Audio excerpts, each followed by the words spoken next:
Dr. Jahnavi Snakula, Clinical Head and Fertility Expert at Oasis Fertility Center, Tirupati. Today we are going to see what is the difference between an IUI and an IVF. IUI is called intrauterine insemination. IVF is called in vitro fertilization, and it is usually synonymously used in with ICSI. In layman terms, ICSI is also almost the same thing. So, in an IUI, intrauterine insemination, what we are going to do is we are going to give medication to the female, aiming at 1 or 2 eggs to be released from the ovaries. Once the egg is being released, we are going to time it with an injection called trigger injection.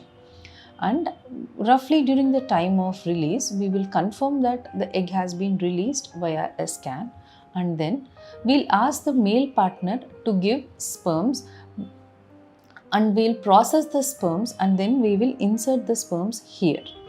It is going to decrease the distance traveled by the sperm. It is going to eliminate the factors which are present in the cervix, and since we are using sperm selection method, it is going to yield a better success rate than a natural pregnancy.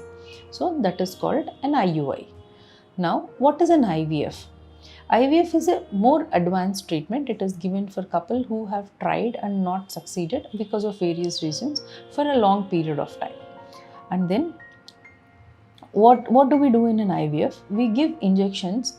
We give injections almost daily, and then we aim at collecting as many eggs as possible from the female. So once we do a scan and we identify the eggs have grown appropriately and matured sufficiently, we collect these eggs via a procedure called oocyte retrieval, that is retrieval of the eggs outside. Once we retrieve these eggs, in olden days we were doing regularly IVF where sperms are just mixed with the egg. ICSI is just injection of the sperm inside the egg.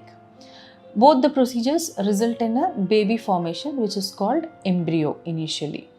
So we grow this embryo for 3 or 5 days, and once the embryo is grown sufficiently, we put back the embryo inside the uterus. Directly we are going to put the embryo. Here, unlike IUI, we are sure that the egg and sperm have met and an embryo has formed. That is why the success rates of an IVF are much higher when compared to an IUI. Now the couple are often in a dilemma as to what to choose, IUI or an IVF. For an IUI to have a good success rate, for a couple to opt for IUI, they should be married for less than 4 to 5 years of age. They should not have any serious issues like azoospermia or severe male factor, and the tubes of the patient should be open, preferably on both sides.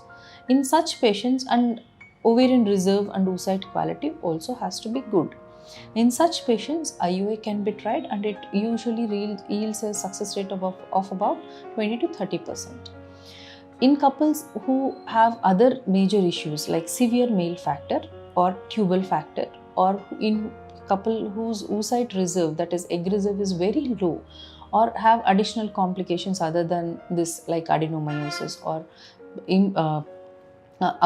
abnormalities of the oocytes or other problems, in such patients this IUI may yield very poor result. So those patients better choose an IVF instead of an IUI.